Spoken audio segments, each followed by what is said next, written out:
वेद का विद्यार्थी भी नहीं बता पाएगा एमए करने वाला कि ये तैत्तिरीय क्या है, माध्यम दिन क्या है।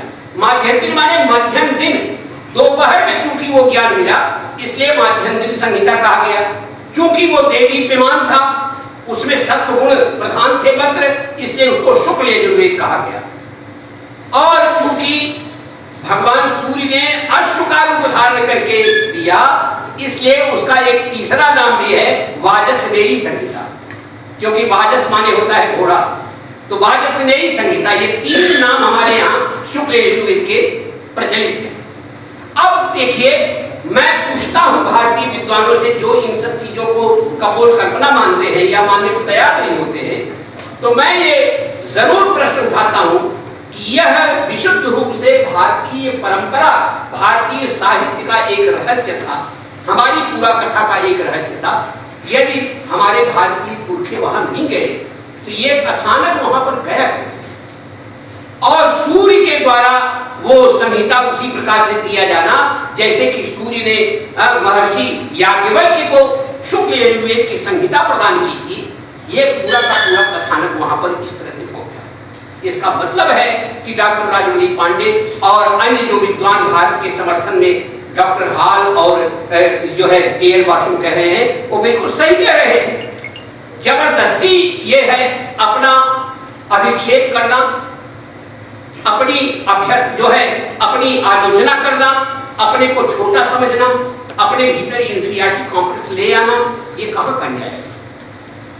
आप किसी चीज को नहीं जानते हैं तो जानने का उसको प्रयत्न कीजिए। हम आप कितना जानते हैं? अरे घूमते टहलते हमारे हाथ थोड़ा लग गया तो इसका मतलब थोड़ा कि हम इससे बहुरा जाए। अभी जाने कितना परसेंट मुझे नहीं मालूम है, जाने कितना परसेंट मुझे नहीं मालूम है। जब मैं मतलब पैगंबर मोहम्मद साहब के पहले की जो है शायरी पढ़ता हूँ, शायरी पढ़ता हूँ अरबी के माध्यम से नहीं, लेकिन शायरी पढ़ता हूँ अनुवाद के माध्यम से, तो उस शायरी को पढ़ करके मेरा रोमांच हो आता है, क्योंकि वो शायरी जो है वो पैगंबर मोहम्मद साहब के जन्म लेने से 1700 साल पहले की है, 1700 साल पहले की है, जिसमें कि जो है लबी बिन अख्तब बिन तुरफा नाम का एक महान शायर पैदा हुआ ईसा पूर्व 11वीं शताब्दी में, और वो कहता है कि हे पवित्र हिंद की भूमि, तेरा अभिनंदन है, तुझे मुबारकबाद है, इसलिए कि परवरदिगार ने अपना सारा प्रकाश, अपना सारा ज्ञान बिखेरने के लिए सारी दुनिया में केवल तुझे चुना, केवल तुझे चुना। और कैसे अपना प्रकाश बिखेरा? अपना प्रकाश बिखेरा उसने ऋग्वेद से, यजुर्वेद से, अथर्ववेद से और सामवेद से। इन्हीं वेदों में ज्ञान का सारा प्रकाश है, इन्हीं वेदों में मनुष्य को जीने की कला सिखाई गई है। अया मुबारकेल अर्जुए शये लोहा बन निंदे व अराद कल्लाह मलबो नज्जेल जिगतुन नहोवा अल मुस्साम बल यजुर ये लल्लाहे तंजीलन वो इशनैन हुमारिक अतर तासीन को अकत्तुन। ये मैंने केवल आपके लिए 4 पंक्तियां दी, करीब 25-50 छंदों की उसकी शायरी है, और इतना डूब करके वो लिखता है। न उस समय इस्लाम था, न उस समय पैगंबर मोहम्मद साहब थे, उस समय संपूर्ण उस क्षेत्र में केवल ऋग्वेद था, केवल वैदिक संस्कृति थी, जहां पर सम्राट विक्रमादित्य ने जाकर के अपना शिवालय बनवाया था, उनका अभिनंदन किया गया था वहां, और वो अभिनंदन सुवर्ण पत्र पर अंकित किया गया था। वह सुवर्ण पत्र पर अंकित जो उनका अभिनंदन है आज भी तुर्किस्तान के इस्तांबुल के संग्रहालय में सुरक्षित रखा हुआ है, और उसका अंग्रेजी ट्रांसलेशन अभी पिछले साल कलकत्ता की एक पत्रिका आती है वैचारिकी, जो पहले बीकानेर से निकलती थी, अब वहां पे लोग चले गए हैं, वहां से निकलती है, और वहां पर पूरा का पूरा अंग्रेजी ट्रांसलेशन उसका प्रकाशित हुआ है। ये जो है खलीफा उस्मान ने लास्ट में किसी तरह से वो अभिनंदन ग्रंथ बाकी रह गया था, बच गया था पैगंबर मोहम्मद साहब के अभिदास से, तो उसको किसी तरह से उन्होंने बचा करके उसको सुरक्षित रखा और आज वह भगवान की कृपा से वहां पर विद्यमान है। मित्रों, आप कभी जाएं तुर्किस्तान तो बड़े प्यार से आपको दिखाएंगे, क्योंकि मैंने देखा है अपनी यात्रा में, मैंने अपनी आंखों से देखा है, इसलिए मैं आपको सूचना दे रहा हूं। और पैगंबर मोहम्मद साहब का सगा चाचा अब्दुल बिन हशाम जो है वो भारत के ऊपर इतना समर्पित है कि वो कहता है कि मयस्सरे अखलाकुन हसन कुल्लुहुम नजूबुन अजाउद सुम गाबुल हिंदू व अहलुलहा अजत अरबियन महादेव ओ मंजिल इल्मुत्तीने मिनहम वसियतनु। हे मेरे परवरदिगार, जिंदगी भर जो मैंने पूरे किया है, जो कुछ अच्छे काम किए हैं, सब तुम वापस ले लो, लेकिन उस पवित्र हिंदू देश में एक रात गुजारने के लिए दे दो जहां पर महादेव निवास करते हैं। फिर पढ़ रहा हूं, ये मयस्सरे, मुझे मयस्सर हो, ये मयस्सरे अखलाकुन हसन कुल्लुहुम नजूबुन अजाउद सुम गाबुल हिंदू। हिंदुओं के उस पवित्र देश में केवल एक रात गुजारने के लिए दे दो प्रभु। ओ अहलुलहा अजत अरबीमन महादेव हो, जहां पर वह देवाधिदेव ओ जो है, ये मतलब ये प्रोनाउन का प्रयोग कर रहा है, मतलब बता नहीं सकता कि महादेव कैसे हैं, वो महादेव यानी गति मुक्ति भुक्ति प्रदान करने वाले ऐसे देवाधिदेव शिव जहां निवास करते हैं, मंजिल इल्मुत्तीने मिनहम वसियतनु। ये पितृ जो है उसके सगे चाचा की, जिसने कि अपने भतीजे को मना करके वो अग्निदाह वहां पे बंद करवाया, क्योंकि उसने समझौता करवाया कि यदि आप लोग इनके धर्म को नहीं मानेंगे कि आप सबको एकदम भिंडी की तरह चुन चुन के काट डालेंगे, इसीलिए आक्रमण किया इन्होंने। तो जितने बुढ़े थे, जितने विरोधी थे, जिनके कारण उनको भागना पड़ा था, उन सब को जो है उसने उनका जो है भक्त बनाया, तब जाकर के ये सारी चीजें खत्म हुई वहां। बहरहाल वो सब इतिहास की बातें हैं, लेकिन मेरी प्रार्थना केवल यह है कि सत्य सत्य होता है। सत्य किसी के पक्ष में विपक्ष में नहीं खड़ा होता है मित्रों। हम जो है सत्य के पक्ष या विपक्ष में खड़े होते हैं। हमको बड़ा ध्यान रखना है कि हम जिसके पक्ष में खड़े हैं वो सत्य है या असत्य है, और जो घट गया वो घट गया, वो न हमारी अपनी चीज है न आपकी चीज है। तो ये है, जब जो है ईसा पूर्व 14वीं शताब्दी में मिस्र के सम्राट अमनहोतप ने अपना भगवान आदित्य का मंदिर बनवाया, नील नदी के किनारे कारनाक नाम का नगर है, वहां पर उसने गगनचुंबी मंदिर बनवाया और पूरे साम्राज्य में उसने सारी देवताओं की पूजा बंद करके केवल सूर्य की उपासना उसने शुरू की। उस समय उसने जो मंत्र लिखवाए हैं, मैं लोभ संवरण नहीं कर पा रहा हूँ, दो मंत्र मैं पढ़ना चाहता हूँ। इनको जब मैं पढ़ता हूँ मुझे लगता है कि मैं वेद के मंत्र पढ़ रहा हूँ। वो शाम के समय ढलता हुआ सूरज है जो कि नील नदी के पानी में डूब रहा है, और उस समय वहां के जो पंडित पुजारी रहे होंगे विद्वान, उनके माध्यम से उसने लिखवाया होगा। लेकिन एकदम लगता है जैसे हम ऋग्वेद का अपना सवित्र सूक्त पढ़ रहे हैं।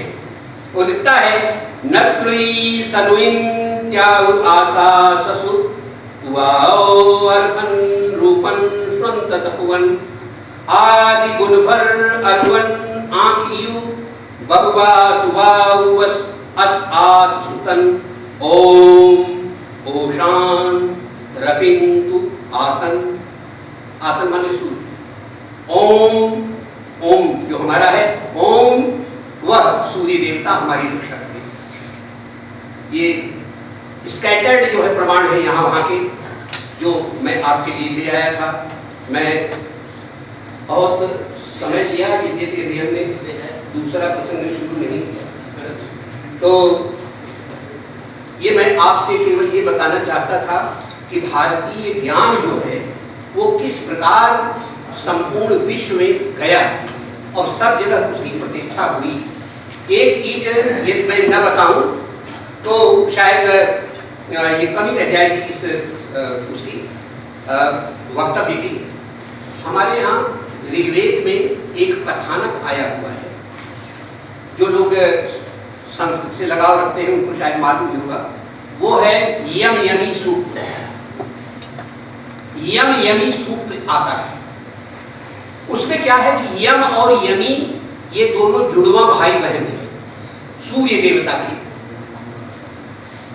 तो यम यमी सूक्त में ऐसा आया है कि उसमें नारी हृदय की दुर्बलता चित्रित की गई है।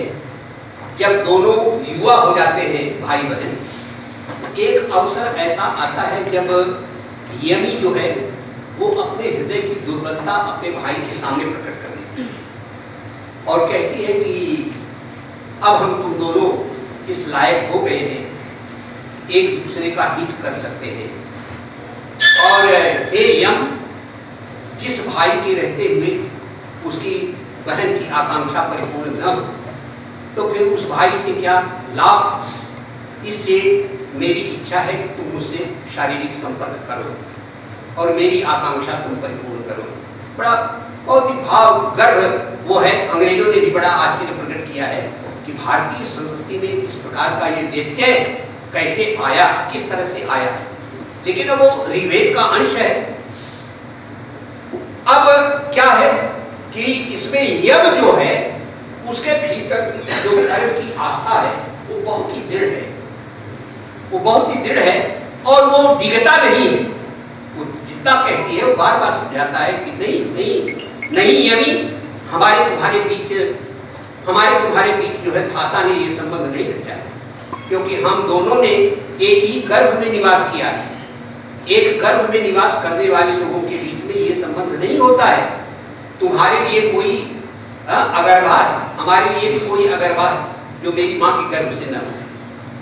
तुम निराश मत हो, हम तुम्हारे लिए एक जीवन साथी हम चुनेंगे। बहरहाल वो इसी आधार में वो समाप्त हो जाता है, कोई निर्णय नहीं हो पाता है।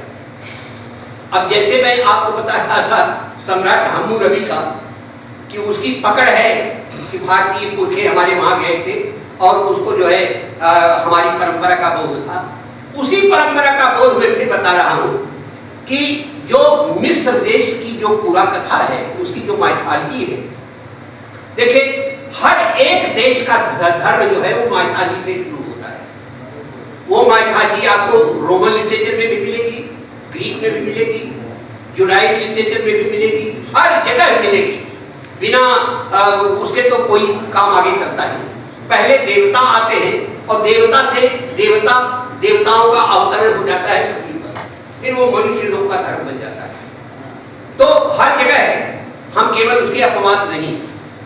अब देखिए कि मिस्र देश का जो संस्कृति है उसमें भी उनका प्रथम राजा जो है सूर्य है। उसका प्रथम राजा सूर्य है जिसका नाम है एमेन रे। उसका नाम है एमेन रे और मिस्र की भाषा में र का होता है सूर्य। र का मतलब ही होता है सूर्य। इसलिए उनके यहाँ 18 राजवंशों में कोई ऐसा राजा हुआ ही नहीं जिसके नाम में र ना आता।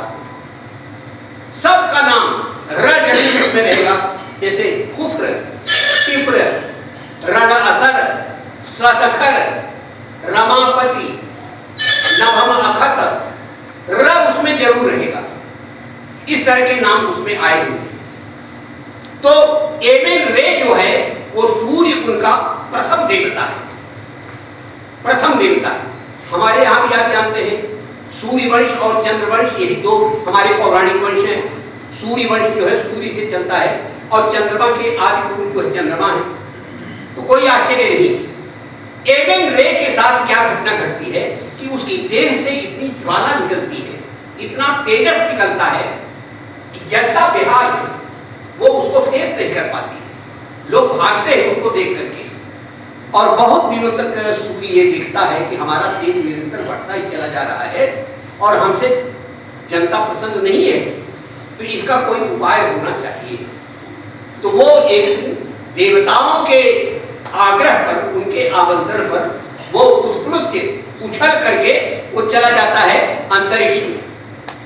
और अंतरिक्ष में जाता है तो देवता लोग प्रसन्न हो जाते हैं और उसको एक काम दे देते हैं कि आप सारे लोक में अपना प्रकाश बिखेरिए। तो तब से जो है रात दिन होने लगा। अब जब सूर्य चला गया तो उसकी जुड़वा बेटे बेटी वहां पर है, वहां पर भी उसके जुड़वा बेटी बेटी हैं। बेटे का नाम है ओइसिस और बेटी का नाम है आइसिस। समझे? ओइसिस और आइसिस। और एग्जैक्टली कथा का विकास ऐसे ही होता है जैसे भारतवर्ष में ऋग्वेद में हुआ है। दोनों बड़े होते हैं, युवा होते हैं, रूप सौंदर्य का आकर्षण एक दूसरे के प्रति घनीभूत होता है। अंतर केवल इतना ही है कि भारत में तो ये कथा आगे नहीं बढ़ पाई, लेकिन वहां की संस्कृति में जाकर के वो सीधे सीधे दोनों एक हो जाते हैं। उसमें जो है आइसिस के प्रस्ताव को ओइसिस मान लेता है और दोनों जो है दंपति बनकर के रहने लगते हैं, यद्यपि वो सगे भाई बहन। अब क्या है कि धीरे धीरे ऐसी चीजें छिपी नहीं रहती है, प्रजा के बीच में धीरे धीरे ये पता लगने लगता है। राजमहल की बातें गुप्तचर बताते हैं लोगों से, सामंतों से, और सामंत पीछे पड़ जाते हैं और अंत में एक अकेला पा करके ओइसिस का वध कर डालते हैं। ध्यान से सुनिए क्योंकि बहुत बड़ी मिस्ट्री मैं इसी कथानक के माध्यम से अभी हल करूंगा। तो उसका वध कर डालते हैं, लेकिन आइसिस इतना प्यार करती है अपने पति को कि वो चुपचाप मौका देख करके उसके शव को खसीट ले जाती है एक कंदरा में। और उसके पास बड़े मतलब तंत्र मंत्र की शक्तियां हैं। वो सूर्य की पुत्री तो ही है और बड़ी साधना उसने की है। वो उसी कंदरा में ले जा करके निरंतर उसकी सेवा शुश्रूषा करती रहती है और नाना प्रकार के मंत्रों का प्रयोग करके उसको जो है इस साधना में लगी हुई है कि हम इसको इसी शरीर से जीवित कर देते हैं। और अंत में एक दिन ऐसा होता है, अब जनता तो समझती है कि मारा गया, हल्ला हो जाता है, कई प्रकार की चीजें फैलती है कि कोई जंगली जानवर खा गया या कुछ हुआ। बहरहाल जनता के मन का हो गया था, ऐसे पापी व्यक्ति को अपने बीच में नहीं देखना चाहते थे, तो वो तो संतुष्ट हो गए, उन्होंने उसका पीछा छोड़ दिया और समझ लिया कि अब आइसिस अकेली रह गई। लेकिन यहाँ तो सत्य कुछ और था। वो दोनों अपना भीतर उसी कंदरा के भीतर उनका रास रंग चलता रहा। वहीं पर वो गर्भवती हुई और वहीं पर उसने एक बड़े तेजस्वी पुत्र को जन्म दिया जिसका नाम था होरेस।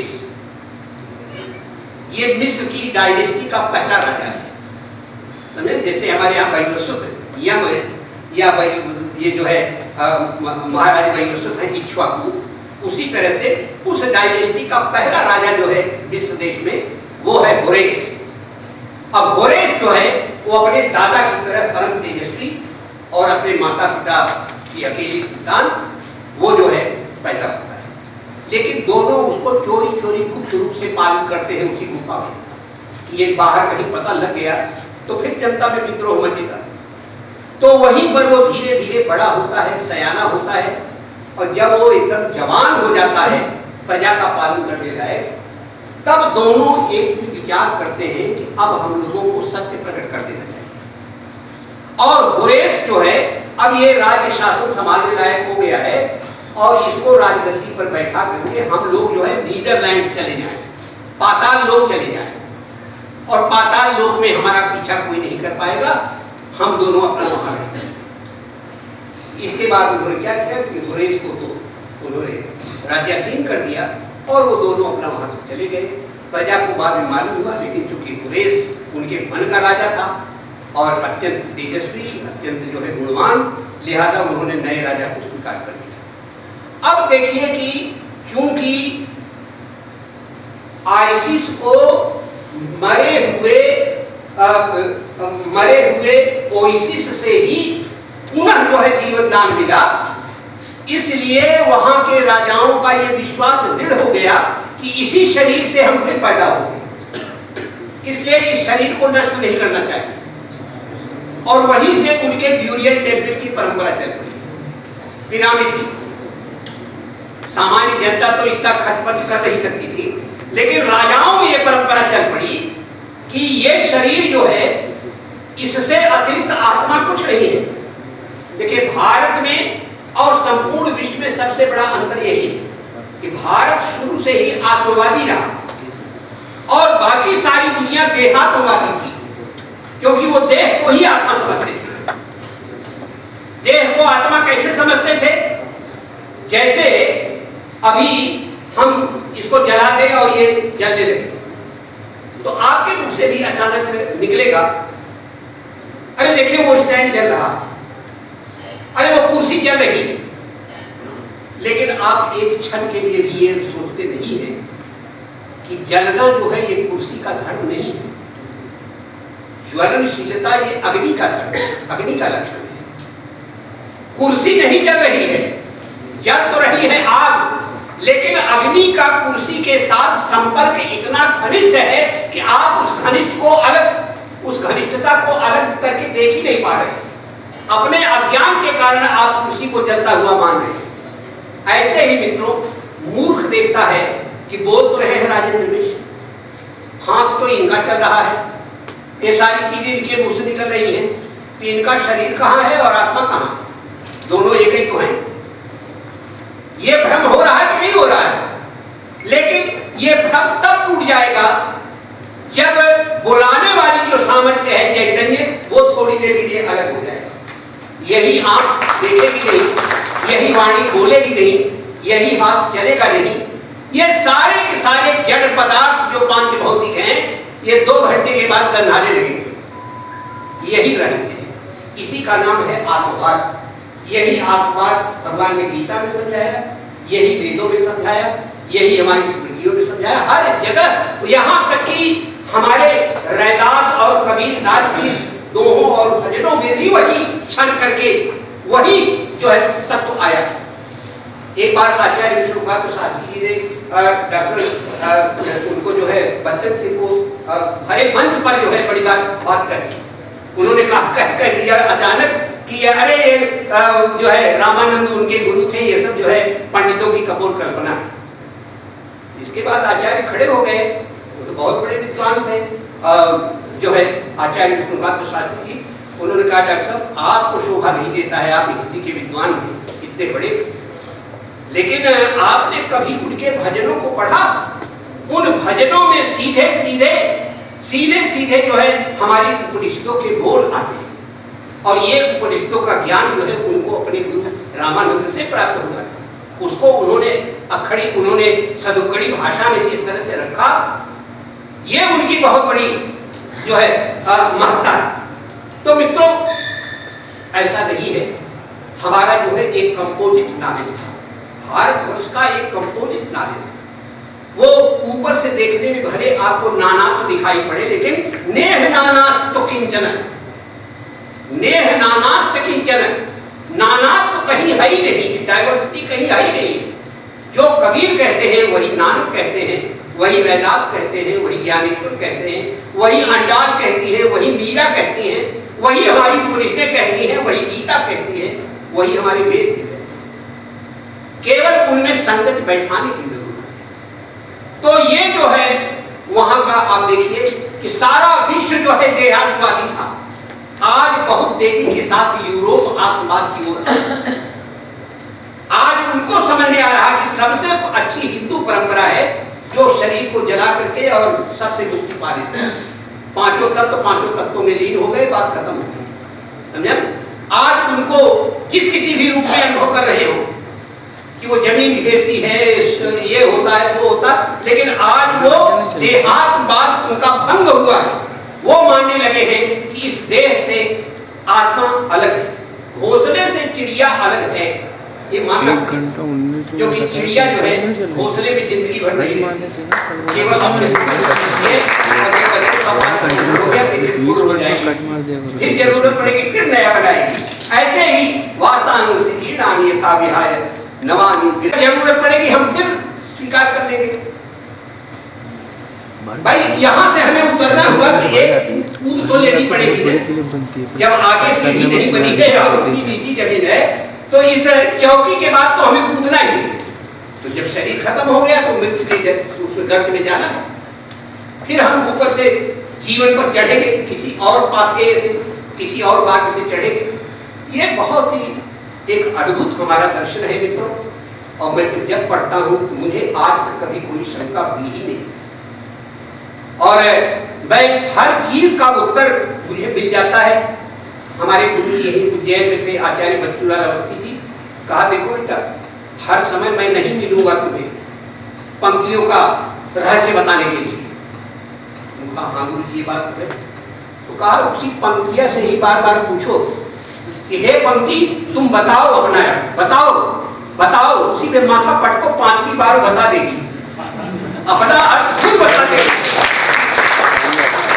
इतनी बड़ी साधना की बात उन्होंने कही।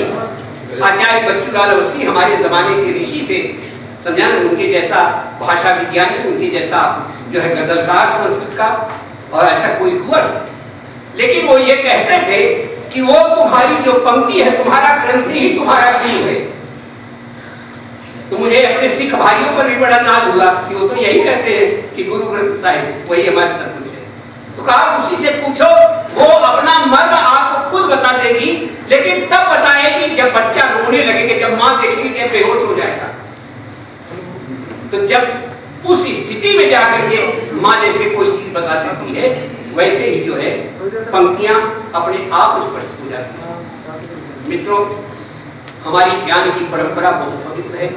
ये ज्ञान कैसे चारों ओर गया इसके कई वो हैं, लेकिन मैं अंतिम 5 मिनट में आपसे एक निवेदन करके बात यही खत्म करता हूँ कि हमारे भारतीय ज्ञान की परंपरा जैसी थी वैसी थी, लेकिन इस ज्ञान का जो संक्रमण है वो एक नियोजित ढंग से इसका संक्रमण भी हुआ। पहला संक्रमण तो तब हुआ जब ईसा पूर्व प्रथम शताब्दी में बौद्धों का जो है एक तरह से शुंग वंशी सम्राट जो है बौद्धों के उस श्रवणवाद से आतंकित होकर के उसने उन पर जो है थोड़ा फंदा कसा, और इसके बाद वो लोग जो है यहाँ से निकले। एक समय तो वो था कि हमारे सारे ग्रंथ जो है गधों पर, घोड़ों पर, खच्चरों पर लद लद करके और ट्रांस जो है हिमालयन एरिया में जाके पहुंच गए। राजवली पांडे का कहना है, ये उनका प्रमाण मानो, कि 25,000 संस्कृत के ग्रंथ ऐसे हैं जो भोट भाषा में अभी भी विद्यमान है, जिनका मूल नष्ट हो गया है। अब उनकी संस्कृत नहीं बन सकती है, लेकिन यही क्या कम है कि वो होठ भाषा में, तिब्बती भाषा में आज भी विद्यमान है। एक समय तो वो था। दूसरा समय ये था कि जब इस्लाम स्थापित हो गया, और इस्लाम प्रारंभ में तो बहुत भयावह रहा, तलवार के बल पर विजय करता रहा, लेकिन 750 में जब उमैया वंश के खलीफाओं का शासन खत्म हुआ और अब्बासी वंश का शासन आया, तो अब्बासी जो है ये परवरदिगार उसके जो है मोहम्मद साहब के सगे चाचा थे अब्बासी। हमारे में तो कोई बैठे होंगे ज्यादा अच्छा जानते होंगे। तो अब्बासी का खानदान जो है वो धीरे धीरे चला आ रहा था। आप जानते हैं जब करबला की लड़ाई में उनका जो रक्त संबंध वाले जो थे वो सब मारे गए, हसन हुसैन इत्यादि, जब उनके परिवार का कोई नहीं रह गया, तो चाचा के खानदान वाले धीरे धीरे उन्होंने शक्ति का संचय किया और 750 में उनके हाथ में शासन सत्ता आई। इसके बाद उन्होंने क्या किया कि जो राजधानी इनकी उस समय सीरिया में थी, दमिश्क में, वहां से राजधानी चेंज ले आए बगदाद, और बगदाद में इन्होंने धर्मपूर्वक शासन करना शुरू किया। इसमें बहुत लायक जो है खलीफा पैदा हुए, खलीफा उस्मान, खलीफा हारून अली रशीद इत्यादि। ये लोग बड़े पंडित थे, ज्ञानी थे, विद्वान थे, और इन्हीं के जमाने में भारत के साथ इनका संबंध। इन खलीफाओं ने जो है अपने यहाँ से ढेर सारे लोगों को भेजा भारतवर्ष और विशेष करके कश्मीर, यहाँ की विद्या को पढ़ने के लिए। मैथमेटिक्स का आदान प्रदान हुआ, अलजबरा का आदान प्रदान हुआ, उनके जो है ज्योतिष विद्या का भारतीयों ने ज्ञान प्राप्त किया। वो एक लंबी कहानी है, और हमारे यहाँ एक किताब मिलती है आजकल, उसका नाम है अब्दुल बिन जहाज। तो उसमें लगभग 2000 संस्कृत पंडितों की नामावली दी गई है जो भारत से अरब कंट्रीज गए, भारत से अरब कंट्रीज गए उनकी विद्या को प्राप्त करने के लिए, उनको पढ़ने के लिए। तो उस समय जो है दोनों देश मिलकर के एक हो गए। उस समय ईरान का बादशाह जो है नौशेरवा था। नौशेरवा जो है एक दिन आराम कर रहा था और उसका नाई जो है उसका पैर दबा रहा था। उसने कहा कि मुझे नींद नहीं आ रही है, तो मुझे कोई कहानी सुना। उसने क्या किया कि वो पंचतंत्र की वो जो 2 सियारों की कहानी है, करतक दमनक की, कैसे वो अपने राजा जो है बर्बर सिंह से पहले बैल का बैठी कराते हैं और बाद में उसी से बंद करा देते हैं, वो कहानी उसने शुरू की। तो वो अचानक नौशेरवा जो है बैठ गया चारपाई पर। अकेले ये कहाँ की किस मुल्क की कहानी है? कहा कि हुजूर ये हिंद देश की है। कहा कि तू कैसे जानता? कहा हुजूर हम गए थे वहां पे, हिंद देश गए थे, बड़ा विचित्र देश है हुजूर, और इस तरह की कहानियों का तो बहुत बड़ा अंबार है वहां पे, हम तो पूरी किताब ले आए हैं। तो कहा कि अच्छा। अब रोज एक एक कहानी सुनने लगा और कहानी सुनकर के इतना प्रभावित हुआ कि उसने कहा कि इसका ट्रांसलेशन कर, इसका जो है ट्रांसलेशन तू कर। उसका नाम था बेनफी। तो उसने उसका ट्रांसलेशन किया। वही ये ट्रांसलेशन 560 में हुआ। इसके बाद जो है सन 600 में उसी ट्रांसलेशन का फिर जो है इसमें सीरिया की भाषा में हुआ। उसको किया बूद नाम का एक डॉक्टर था, हकीम था, उसने किया। और फिर 670 में उसका तीसरा ट्रांसलेशन फिर जो है अरबी भाषा में कराया गया। और अरबी भाषा का वो जो ट्रांसलेशन था वो लग गया जो है फ्रांस के यात्रियों के हाथ मित्रों, और वहां जाकर के फिर एक ऐसा दरवाजा खुल गया कि पूरे यूरोप की भाषाओं में ट्रांसलेशन उसका हो गया। और आज अमेरिकन लाइब्रेरी ऑफ कांग्रेस की सूचना के अनुसार हमारे पंचतंत्र के 65 भाषाओं में ट्रांसलेशन मौजूद है। 65 भाषाओं में। ये एक नया जमाना आया जबकि मतलब भारतीय साहित्य पूरे विश्व में गया। तीसरा जमाना तब आया जब सम्राट शाहजहां अकबर गद्दी नशीन हुआ। वो भी संस्कृत का बहुत ही दूरदर्शी पंडित था। उसने जो है अबुल फजल इनसे उसने जो है रामायण का ट्रांसलेशन कराया फारसी में, और अब्दुल कादिर बदायूनी से उसने जंगनामा नाम से महाभारत का ट्रांसलेशन कराया। और उसने कम से कम 50 अन्य ग्रंथों का जो विभिन्न प्रकार के थे उनका ट्रांसलेशन कराया। और आगे की कहानी तो बहुत ही लंबी है, जो कि आज मैं यहाँ पे नहीं शुरू कर पाऊंगा कि रामायण के माध्यम से संपूर्ण विश्व को भारतीय ज्ञान ने कैसे जोड़ लिया। आज मित्रों, आज जो है सिंहल द्वीप का सबसे मानक ग्रंथ जो है रामकीर्ति है, जिसका नाम है रामकीर्ति। ये रामायण है वहां का। आज जो है थाईलैंड का सबसे प्रसिद्ध ग्रंथ जो है रामकीर्ति है, जिसका नाम है रामकीर्ति। किएन माने भी कीर्ति होता है। आज जावा और बाली का सबसे प्रसिद्ध ग्रंथ जो है वो रामायण है, जिसका नाम है रामायण का कवि। आज लाओस का सबसे प्रसिद्ध ग्रंथ रामायण है, जिसका नाम है फालाम। फा माने प्रिय, लाख माने लक्ष्मण, लाम माने राम। प्रिय राम, प्रिय लक्ष्मण, ये उनकी इन कथाओं को पढ़िए तो आपकी धरती खिसक जाएगी। कहीं कहीं बड़ा मजाक भी किया है, क्योंकि कहीं बौद्ध परंपरा गई, कहीं वैदिक परंपरा गई। तो वैदिक परंपरा गई तब तो उन्होंने वाल्मीकि के हिसाब से कथा कही, और जो बौद्धों के हिसाब से जहाँ कथा पहुँच गई तो उन्होंने दुनिया भर का उसमें ऐसे ऐसे क्षेपक जोड़े कि जिनको पढ़ करके आप हंसेंगे या आपको उनकी बुद्धि की बलिहारी प्रतीत होगी। लेकिन जो मैंने अपने अनुभव में देखा है कि आज भी इंडोनेशिया के मुसलमानों में रामायण के प्रति जो श्रद्धा भाव है, भारत को 1000 बार उनसे सीखना चाहिए। क्योंकि उनका ये बहुत बड़ा गर्व है कि we have changed our caps not our guards. हमने केवल टोपियां बदली हैं, हमने कलेजा नहीं बदला है। ये जवाब उन्होंने जुल्फ़िकार अली भुट्टो को दिया था जब वो एशियाड के खेल में गए थे, और उनके जो राजचिन्ह है गरुड़ आक्रमण की मुद्रा में उसको जो है फूल चढ़ाना अस्वीकार कर दिया था और कहा कि ये हिंदुओं की बुत पूजा मैं नहीं करूंगा।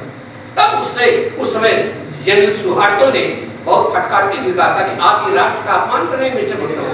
We have changed our caps not our hearts. और आज भी उनको इस बात का बड़ा गर्व है। वो अपने को राम जो है रामायण के पात्रों का और महाभारत के पात्रों का ही अपने को जो है वंश मानते हैं। मैं वहां पर रहा विश्वविद्यालय में, लड़कियां जो है कुसुम सुंदरी, देवी सीता, देवी जानती, देवी दमयंती, पता ही नहीं लगता था किस घराने की ये कैसी है। लेकिन ये उनसे सीखना चाहिए कि हमारे यहाँ तो यदि विजयादशमी नहीं आती तो राम को जाने कब भूल गए होते, लेकिन उनके यहाँ विजयादशमी से राम नहीं याद आते, उनके यहाँ फैक्ट्रियां राम को याद कराती है, क्योंकि उनकी फैक्ट्रियों में कई करोड़ राम लक्ष्मण और ये जो है रामायण के पात्र प्रतिदिन बनते हैं और इतनी मूवेबल हैं नई टेक्नोलॉजी के आधार पर कि जरा सा पेच दबा दीजिए पूरी आंख घूम जाएगी चारों, जो कहिए सो वो कहेंगे। इतनी मतलब वो सेंसिबल और इतनी जो है कह लीजिए संवेदनशील है। वो अंग्रेज आते हैं एकदम समझिए कि निछावर हो जाते हैं अपने जो है उसमें अपने कमरों में उसको लगाने के लिए इतना ज्यादा खरीदते। तो चाहे आप उसकी लकड़ी का बनाएं, चाहे भैंसे के चमड़े का बनाएं, चाहे 7-8 प्रकार के मटीरियल उसके होते हैं, लेकिन इतनी अपार उनकी श्रद्धा है। सारी सड़कों के नाम उसी प्रकार के, रामायण के पात्रों के नाम पर, और उसी प्रकार की सारी चीजें मैं तो देख करके जो है अद्भुत हो गया। आपके मित्रों बहुत देर तक मेरी बातें सुनी, केवल सूचना थी, लेकिन मुझे बहुत अच्छा लगा। धन्यवाद।